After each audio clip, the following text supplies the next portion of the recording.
So today what we want to talk about is a recent video made by Black Scout Survival talking about NFAC not being a militia, and his one previous to that where he was discussing NFAC and some of their accidents and so forth.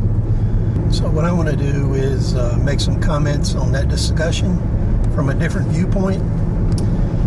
So the first thing to think about is the objectives of NFAC and the money that is supporting them in the membership is not the same as what the operations and objectives would be for other militia. So first off, let's talk about the training issue. NFAC is composed of loosely knit independent cadre that come together at various formations. This is based on a model that was used by a lot of resistance groups in Europe and other places. And it's also used by a lot of Muslim organizations where they're doing resistance operation or terrorism. And what this does is it has small dedicated groups that may not know each other and don't directly report to the leadership of the organization.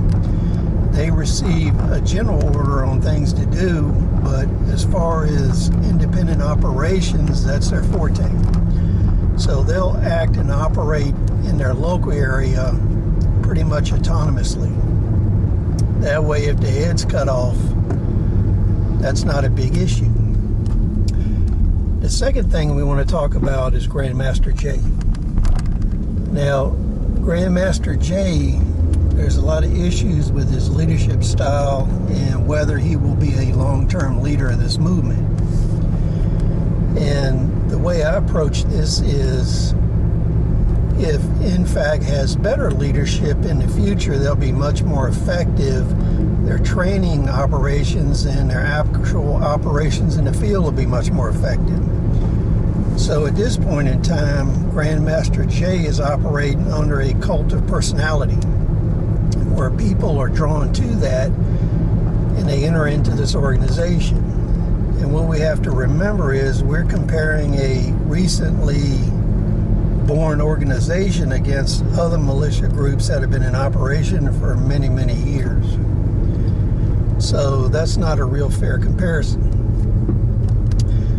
So one thing I foresee in the future is Grandmaster J may remain as a figurehead, where real leadership develops under him and is much more businesslike and professional in character. This may be done by the people and organizations funding him. This may be done by the membership or a combination of both. Second possibility there is that the organization will splinter and break up. If this happens, you may end up with one or more very well-run militias that are operating on the same principles, but they have much better cohesive leadership. Now, on the front of how they operate, taking advantage of the existing system is a basic principle of guerrilla operations and irregular warfare and asymmetrical warfare. So when you apply the principle of asymmetrical warfare to these formations, number one, he's using the permitting process and the local authorities as a false multiplier for himself. This is a very efficient force multiplier, because what it does is gives him the legal and tactical advantage. The police forces are protecting his organization, keeping other people away from it. At the same time, he's not using his funds for this. And by doing that, he is fighting a war of attrition against these municipalities. He's forcing them to pay all this overtime for police protection, municipal operations. Businesses are closed down. It reduces commerce in the region. And people don't want to come there for normal buying and selling commerce, sightseeing, that they would normally do. So in reality, this is a really good strategy to fight a war of attrition, because you're putting huge costs on the areas that you're operating in, and you're not incurring any of that financial liability.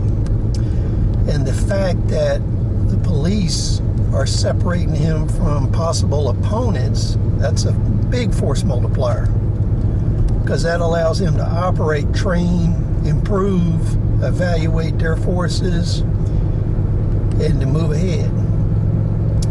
So a lot of these things, if you look at them from the point of asymmetric warfare, they're actually very effective strategies.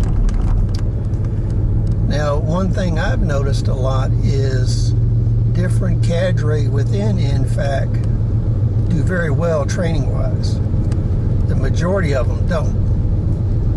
But some of them located in different areas, they do have a few veterans in them.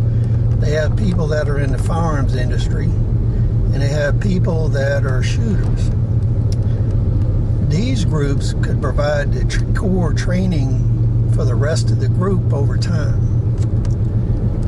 Now, another way to look at these accidental discharges and the casualties they're causing, does this effectively reduce the operational capacity of the unit? And so far, the answer is no. So to their way of thinking, these are unfortunate casualties, but are they acceptable losses? In their mind, they may be acceptable losses to get their political gains, wherein I would not evaluate it that way, but their organization may. So that's another way to think about it. And then, as I've commented before on the weaponry, most of the weaponry is fairly new. You don't see a lot of the older weapons like M1 carbines, M1 rifles, the mil surplus, any of that kind of stuff. You don't see that in this organization. So I think what's happening is, if you look at the organization from that standpoint, what you're seeing is a political force. So in an organization, you have a malicious side and you have a political side. And you see a tremendous amount of supporters coming out to support and follow and observe what he's doing. Now, I think you're only seeing the newly equipped part of his forces, because in a lot of areas, it's a very high probability that you have primitive infantry as the main body, and all you're seeing is the corps that he goes around and he can control.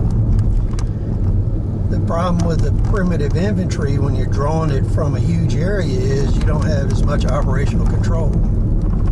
And as I said to one commenter, primitive infantry has nothing to do with race. It's a tactical idea. So what happens is you have a base core of the fighting force, and this force has modern good weaponry, and you can use this to fix and isolate targets. Then what you would do is send in the massed primitive infantry, which would be the bulk of your force. They would have surplus weapons, a lot of edge weapons, impact weapons, archery, anything they can get.